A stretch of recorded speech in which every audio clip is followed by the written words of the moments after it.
Hello मेरे प्यारे बच्चों, कैसे हो आप सभी लोग। आप सभी का स्वागत है एक बार फिर से आपके अपने YouTube चैनल ज्ञान ज्योति शॉर्ट हैंड क्लासेस में। बेटा आज का वीडियो उन बच्चों के लिए बहुत ज्यादा इंपॉर्टेंट होने वाला है जो बच्चे अभी स्टेनो को लर्न करने के बारे में सोच रहे हैं, स्टेनो के फॉर्म को भरने के बारे में सोच रहे हैं, यानी जो बच्चे अभी बिल्कुल न्यू हैं उन सभी के लिए ये वीडियो बहुत ही ज्यादा इंपॉर्टेंट होने वाला है। तो बिल्कुल भी स्किप मत करना क्योंकि हर एक पेज आपके लिए इंपॉर्टेंट है। ठीक है, ध्यान से देखना। हम बात करने वाले हैं आज कंप्लीट स्ट्रैटेजी फॉर बिगिनर्स। कैसे बेसिक से एडवांस तक आपको पहुंचना है, किन किन बातों का ध्यान रखना है, स्टेनो क्या है, कौन से डिपार्टमेंट हैं, कहां इनकी वैकेंसी आती है, ग्रुप डी क्या होता है, ग्रुप सी क्या होता है, इन सब के बारे में हम यहां डिस्कस करने वाले हैं। ठीक है, ध्यान से देखना बच्चों, फिर मैं कहूंगा स्किप मत करना। ठीक है, चलो स्टार्ट करते हैं। सबसे पहले आता है स्टेनोग्राफर 2026 की स्ट्रैटेजी, जो बच्चे बिल्कुल अभी इसमें कदम रखने वाले हैं। सीबीटी और शॉर्ट हैंड क्या है, मतलब सीबीटी का एग्जाम का मतलब है आपके पास पहला एग्जाम जो होने वाला है वो होगा इंग्लिश, रीजनिंग और जीएस का। ये तीन आपके सब्जेक्ट हैं जिसमें इंग्लिश 100 मार्क्स, रीजनिंग 50, जीएस 50। ये मार्क्स आपके सब्जेक्ट के हैं। ठीक है, इसमें कितने मार्क्स लाने हैं, कैसे आपको फाइट करना है, सीबीटी एग्जाम के बारे में सब कुछ बताते हैं। ठीक है, लेकिन उससे पहले शॉर्ट हैंड केवल एसएससी के लिए ही नहीं बना है। स्टेनो की वैकेंसी केवल एसएससी में ही नहीं आती है, इसके अलावा स्टेनोग्राफर की वैकेंसी एपीएस में आती है, पीएस, ठीक है, वगैरह वगैरह। ठीक है, AIIMS, DDA, Delhi district court, ठीक है, इलाहाबाद हाई कोर्ट, यूपीएसआई, इन सब में भी वैकेंसी आती है। लेकिन वहां पर क्या होता है, आपके जैसे ये हाई कोर्ट की वैकेंसी इलाहाबाद हाई कोर्ट की है, यहां पर कुछ सब्जेक्ट चेंज हो जाते हैं। क्या हो जाते हैं, यहां पर आते हैं इंग्लिश, जीएस, मैथ और हिंदी। तो बेसिकली जो बच्चे यूपी से हैं, यूपी स्टेट से बिलोंग करते हैं, उनके लिए ये एक वैकेंसी बहुत ही शानदार होती है क्योंकि 25 नंबर की इंग्लिश, 25 की जीएस, 25 की मैथ और 25 की हिंदी आती है। ठीक है, 100 नंबर का पेपर होता है, ये 200 नंबर का पेपर होता है। तो जो यूपी स्टेट से लड़ने वाले हैं उनके लिए इलाहाबाद हाईकोर्ट एक अच्छी वैकेंसी है, एपीएस एक अच्छी वैकेंसी है, यहां पर जीएस ज्यादा पूछे जाते हैं। ठीक है, तो ये कुछ वैकेंसीज हैं जो केवल एसएससी पे डिपेंड नहीं है। मतलब जो बच्चे स्टेनो की तैयारी कर रहे हैं वो केवल ये मत सोचे कि हम साल का एक ही फॉर्म भर सकते हैं एसएससी स्टेनो, उसके अलावा भी बहुत से फॉर्म हैं जिन्हें आप भर सकते हो। लेकिन उसके लिए आपको क्या मजबूत करना है, आपको मजबूत करना है CBT exam, because it is most important. जब आप सीबीटी एग्जाम क्लियर कर लोगे तब आपके पास एक पावर होगी, आपके अंदर हौसला होगा कि हां अब मेरा सिलेक्शन कोई नहीं रोक सकता क्योंकि मेरी स्टेनो कंप्लीट है। और स्टेनो आपको तभी से स्टार्ट करनी है जब से आप तैयारी करना शुरू कर रहे हैं। यानी आपको यह नहीं सोचना है कि भाई चलो पहले ये एग्जाम क्लियर कर लेते हैं फिर स्टेनो शुरू करेंगे, वहीं हार जाओगे बेटा। आपको एग्जाम की प्रिपरेशन के साथ, यानी सीबीटी एग्जाम की प्रिपरेशन के साथ आपको स्टेनो की प्रिपरेशन भी स्टार्ट करनी है। समझ में आया? ये कौन सी वैकेंसीज हैं, कहां कहां आती हैं, मैंने आपको बता दिया। ठीक है, आपके क्वेश्चंस, सब्जेक्ट क्या है वो भी मैंने आपको बता दिया। नेक्स्ट क्या है, सीबीटी एग्जाम तो मैंने बता दिया। अब स्टेनो स्किल के बारे में बात करते हैं, तब हम कहीं सिलेक्शन तक पहुंचेंगे। अभी ये सिलेक्शन बहुत दूर है, अभी सिलेक्शन बहुत दूर है। क्यों? क्योंकि अगर सीबीटी एग्जाम में आपके नंबर अच्छे नहीं है तो आपकी स्टेनो कितनी भी अच्छी हो, आप फाइनल मेरिट से बाहर हो जाएंगे। इसलिए आपको स्टेनो अच्छी बनानी है और सीबीटी में नंबर भी लाने हैं। अब मैं ये कहूं कि आपको रिटन की तैयारी तो तगड़ी करनी ही है, लेकिन स्किल में भी ध्यान देना है, अदरवाइज प्रॉब्लम। ठीक है, तो दोनों चीजें एक साथ चलेंगी, पैरेलल चलेंगी, तो हमारी रेलगाड़ी चल सकेगी। अगर एक पटरी खिसक गई तो फिर क्या होगा, रेलगाड़ी नीचे आ जाएगी। ठीक है, इसलिए दोनों चीजें हमें पैरेलल रखनी है। अब अगर एसएससी स्टेनो की बात करते हैं स्किल की, जो अभी देखो ग्रेड डी ग्रेड सी के एग्जाम हुए, उसमें क्या होता है, आपको एक डिक्टेशन बोली जाती है। अब ये डिक्टेशन क्या होती है, तो बेटा जो बच्चे स्टेनो की तैयारी कर रहे हैं वो समझे, जैसे हम आपसे बोल रहे हैं, बात कर रहे हैं, इसको आपको स्टेनो में लिखना है, स्टेनो में लिख के वापस से आपको इसे टाइपिंग करनी है। तो डिक्टेशन का मतलब होता है कोई पैराग्राफ आपको बोला गया है 80 वर्ड WPM की स्पीड से, आपको उसे स्टेनो में लिखना है और स्टेनो लिखने के बाद उसे वापस से टाइप करना है। ठीक है, तो डिक्टेशन की स्पीड होती है 80 WPM और मिनट आपको मिलते हैं 10 मिनट्स, यानी कि अगर 80 की स्पीड से 10 मिनट में आपको वर्ड्स बोले जाएंगे तो आपको 800 वर्ड बोले जाएंगे। ठीक है, ग्रेड डी में टोटल वर्ड्स 800 आ गया। ठीक है, इसके बाद आपको टाइपिंग करनी होती है, इसके बाद आपको इसकी टाइपिंग करनी होती है। टाइपिंग करने में आपको 65 मिनट्स मिलते हैं, लेकिन ये इंग्लिश वालों को 65 मिनट्स नहीं मिलते, उन्हें 55 मिनट मिलते हैं। ठीक है, तो ये हिंदी स्टेनो का जो तरीका है वो मैंने बताया। इंग्लिश स्टेनो में टाइपिंग में समय कम मिलता है, डिक्टेशन सेम रहती है। ठीक है, 800 वर्ड की। एरर कैसे काउंट होती है, तो बेटा समझो एरर का पैटर्न काउंट कैसे होता है, क्या क्या बातें ध्यान रखनी होती, इसके लिए एक वीडियो मैं पहले बना चुका हूं, वहां पर जाके आप लोग उस वीडियो से समझ लें कि एरर में क्या क्या काउंट होता है, हाफ मिस्टेक कितनी होती है, फुल मिस्टेक कितनी होती है, सारी चीजें मैंने बताई हैं। ठीक है, उसका लिंक मैं कमेंट बॉक्स डिस्क्रिप्शन बॉक्स में छोड़ दूंगा। अब जो जनरल कैंडिडेट्स हैं उनको यहां पर क्या होता है, जो जनरल कैंडिडेट्स हैं उनको 5% अप टू 7% जो है आपको एरर माफ होती है। और अगर हम क्या नाम है रिजर्व कैंडिडेट की बात करें, ओबीसी SC ST, वहां पर अप टू 7% जो है एरर माफ होती है। यानी अगर हम बात करते हैं क्या 800 वर्ड्स हैं, इसमें हम 7 का मल्टीप्लाई कराएंगे तो कितने हो गए 56। 800 में अगर आप 56 एरर करते हो तो आपका सिलेक्शन होना तय है।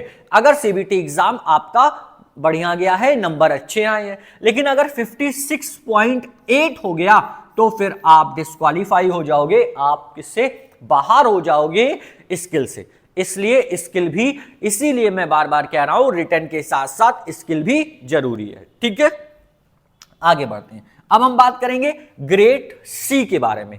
किसकी बात कर रहे हैं, ग्रेड सी के बारे में। ग्रेड सी में क्या होता है, 100 वर्ड की स्पीड से डिक्टेशन बोली जाती है, 10 मिनट में डिक्टेशन बोली जाएगी, यानी 100 इंटू 10 इक्वल टू 1000 वर्ड की डिक्टेशन बोली जाएगी और टाइपिंग का समय यहां पर कम हो जाएगा। 65 जो मिनट मिल रहे थे वो आपको नहीं मिलेंगे। इंग्लिश में भी आपको जो मिनट्स मिल रहे थे वो भी कम हो जाएंगे। ठीक है, तो टाइपिंग का समय, टाइपिंग भी एक अच्छा रोल अदा करता है स्टेनो में। ठीक है, तो ये हो गए 1000 वर्ड्स जो कि आपको यहां बोले जाने हैं। एरर की बात करें तो 5% एरर यहां रिलैक्सेशन होता है, ओबीसी के लिए 7% होता है।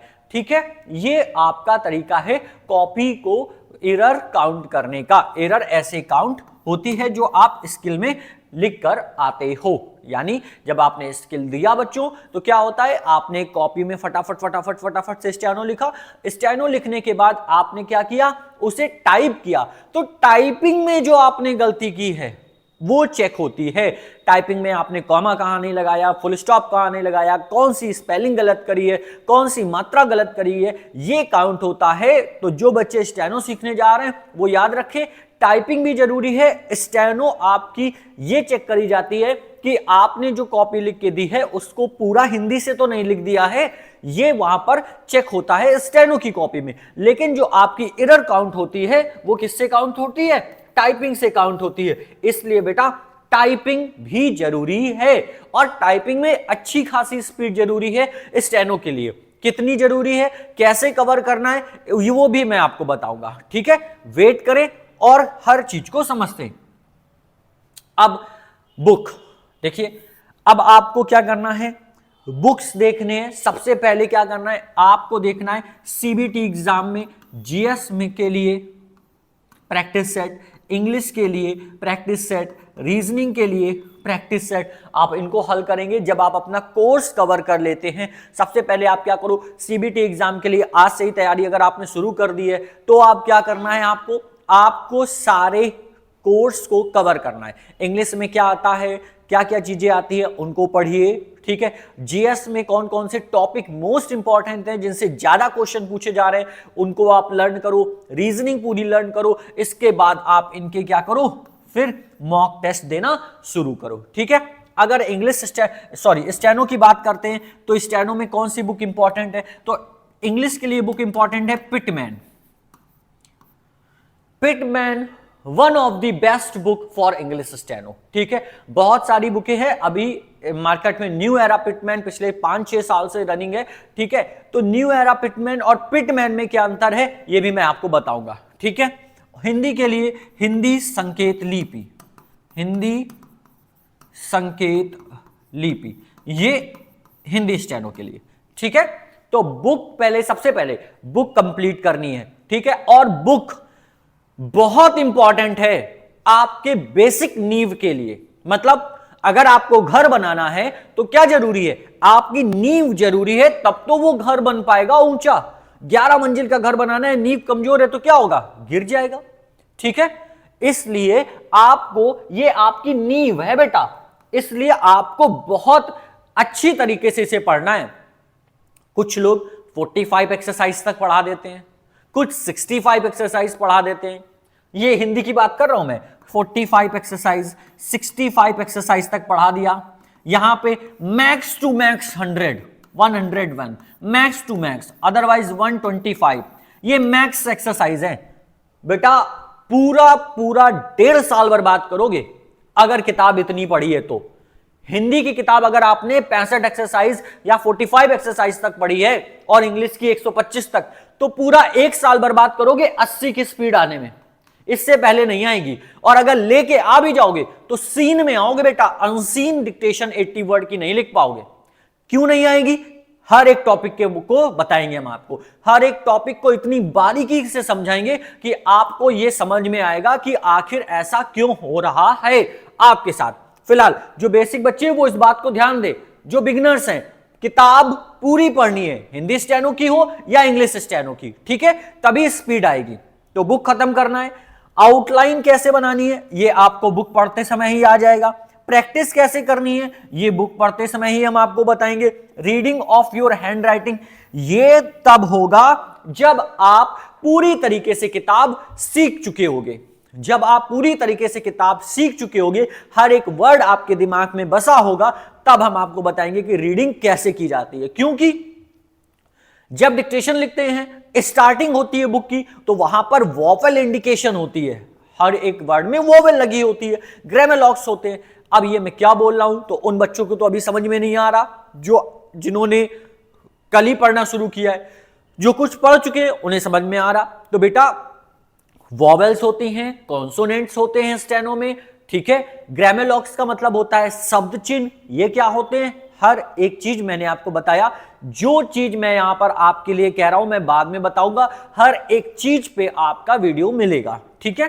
तो आपको हैंडराइटिंग पढ़नी है, लेकिन उसके लिए आपको इन सब की नॉलेज होनी चाहिए कि ग्रामर लॉक्स क्या होते हैं, आउटलाइंस क्या होती हैं। देखो outlines, grammar locks, words, stroke, सब चीजें अलग हैं, हर एक चीज के बारे में बताएंगे, ठीक है। तो आपको सबसे पहले लर्निंग करनी है। डेली आपको कम से कम 2 घंटे निकालने हैं आपको, किसके लिए, स्टेनो के लिए।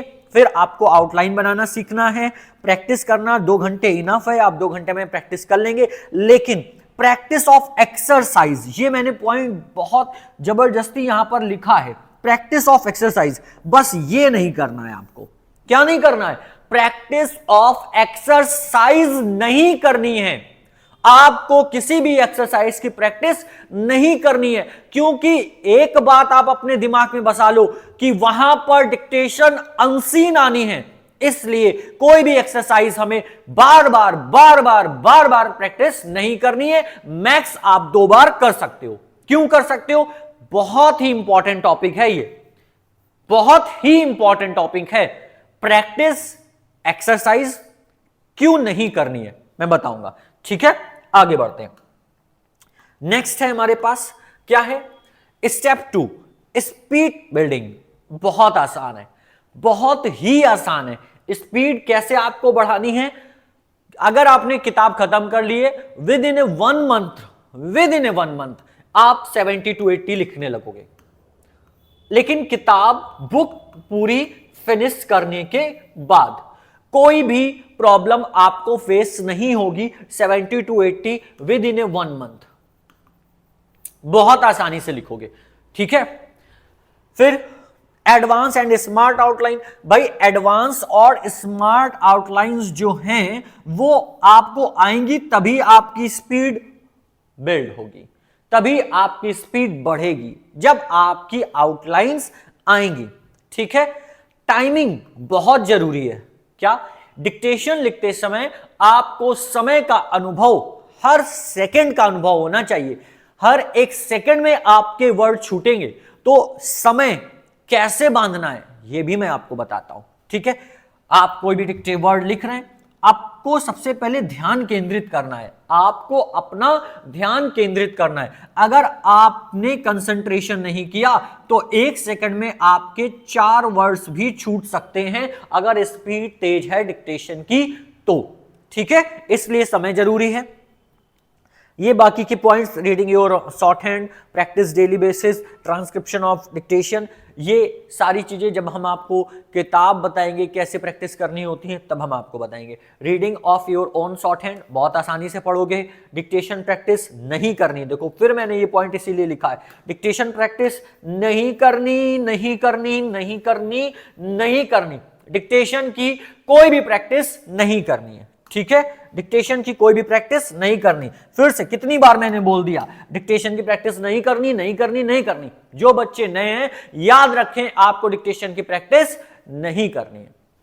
अब कहां पे इनकी वैकेंसी आती है, ग्रुप सी में अगर आप सिलेक्ट होते हो तो कहां कौन कौन से डिपार्टमेंट आपको मिलते हैं। देखो बेटा, अगर आप ग्रुप सी में सिलेक्ट होते हो बेटा तो आपको एमईए मिलता है, जो बच्चों का बहुत ही पसंदीदा डिपार्टमेंट है। हर बंदा सोचता है कि अगर मैं ग्रुप सी में हूं, मेरा सिलेक्शन हो तो मुझे एमईए मिल जाए, हर एक बंदा सोचता है। तो ये एक बहुत ही मोस्ट फेवरेबल डिपार्टमेंट है सभी बच्चों का, ठीक है।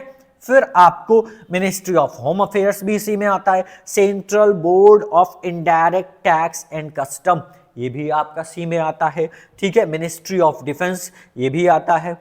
फिर telecom regulatory authority of India, ये डिपार्टमेंट किस में आते हैं, आपके सी में आते हैं। अगर हम बात करते हैं ग्रुप डी के बारे में तो ग्रुप डी की लिस्ट बहुत लंबी है बेटा, बहुत सारे डिपार्टमेंट है, लेकिन जो कुछ चुनिंदा डिपार्टमेंट, जैसे मैंने बताया सी में आपको एमईए का डिपार्टमेंट बच्चों का बहुत फेवरेट होता है, वैसे यहाँ पे भी है, यहाँ पे भी कुछ बच्चों के फेवरेट डिपार्टमेंट है, जैसे एनआईए, ठीक है। इनकम टैक्स, बहुत सारे बच्चे इनकम टैक्स में सिलेक्ट होते हैं और अपना करियर यहां से शुरुआत करते हैं, इसके बाद वो और भी अच्छे अच्छे डिपार्टमेंट में जाते हैं, ठीक है। इनकम टैक्स डिपार्टमेंट है। फिर आपका बीपीआरडी है, सीबीआई है, ठीक है।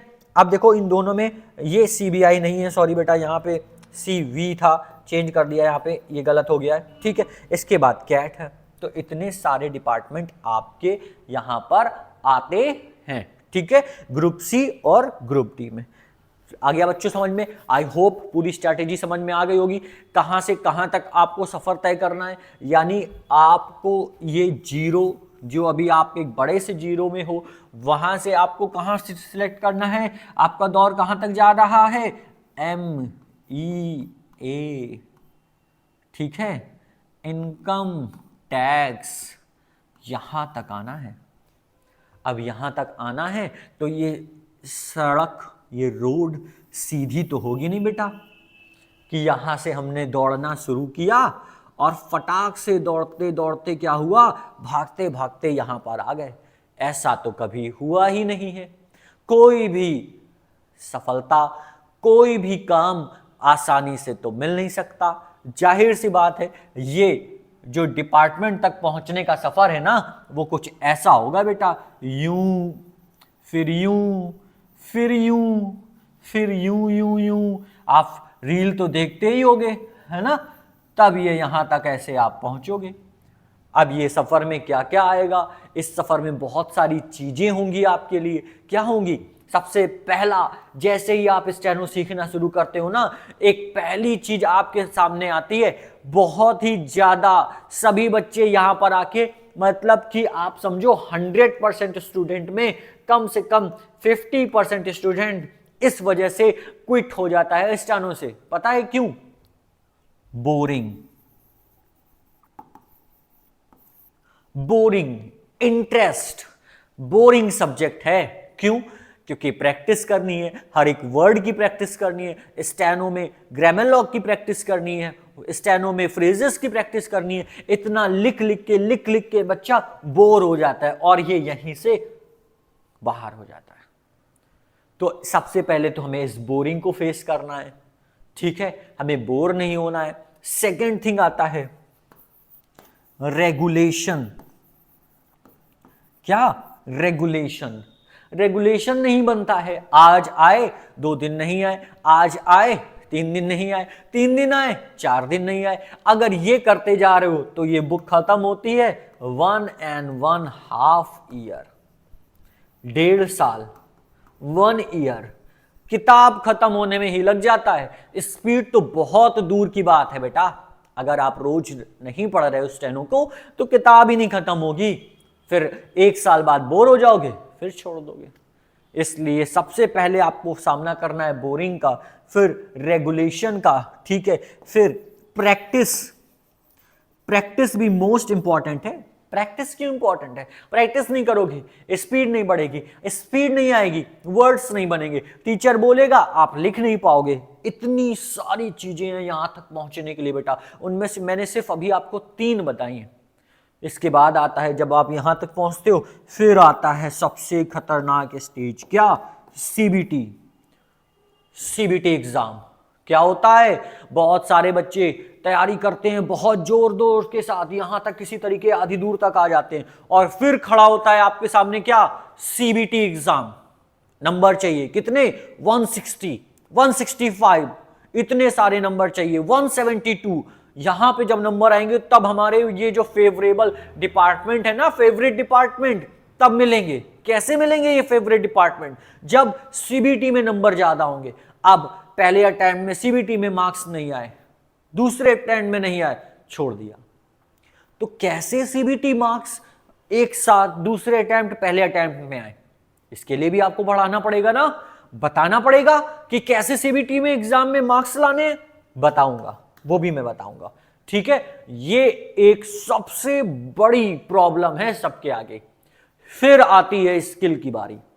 स्किल के बाद आती है मेरिट। तब हम कहां आते हैं? यहां आते हैं।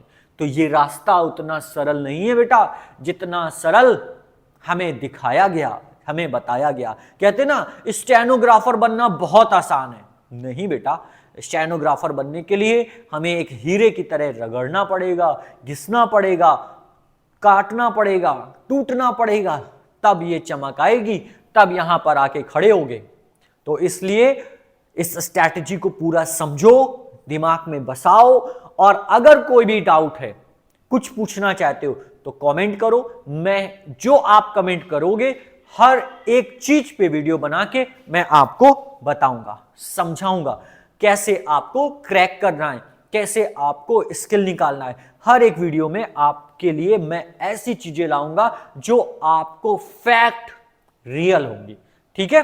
कोई भी इसमें डाउट होता है बेटा आप कमेंट करके हमसे पूछ सकते हो, ठीक है? बेसिक कंप्यूटर बेसिक जो स्टेनो बेसिक बैच है वो स्टार्ट हो चुके हैं। सुबह 8:30 से 10:30, 9:30 से 11:30, 4 से 6, 5 से 7, ये आपके बैचेस स्टार्ट हो चुके हैं। ऑफलाइन बैच अभी स्टार्ट होंगे बेटा, ऑनलाइन बैच बहुत ही जल्दी विद इन 15 डेज स्टार्ट हो जाएंगे, क्योंकि ऑनलाइन बैच में तब स्टार्ट करूंगा जब मैं आपको सेपरेट टाइम दे पाऊंगा। यानी ये बैच 1 आवर का होगा। अब 1 आवर केवल मैं हिंदी वालों को तो पढ़ाऊंगा नहीं, 1 आवर मुझे इंग्लिश स्टैनो को भी पढ़ाना होगा। तो मुझे 2 आवर्स का बैच स्टार्ट करना है जो हिंदी और इंग्लिश के लिए होगा। बहुत ही जल्दी स्टार्ट करूंगा, विद इन 50 डेज। तब तक अभी आपके ऑफलाइन बैच स्टार्ट हो चुके हैं। अगर आपको कोई भी डाउट हो, कोई भी क्वेरी करनी हो, तो नीचे दिए हुए नंबर पर आप कॉल कर सकते हैं, ठीक है। बाकी जो पॉइंट छूटे हैं, हर एक पॉइंट पे मैं आपके लिए वीडियो लाऊंगा, और कोई भी दिक्कत हो तो आप हमें कमेंट कर सकते हैं। तब तक मेरे प्यारे बच्चों, सभी को जय हिंद।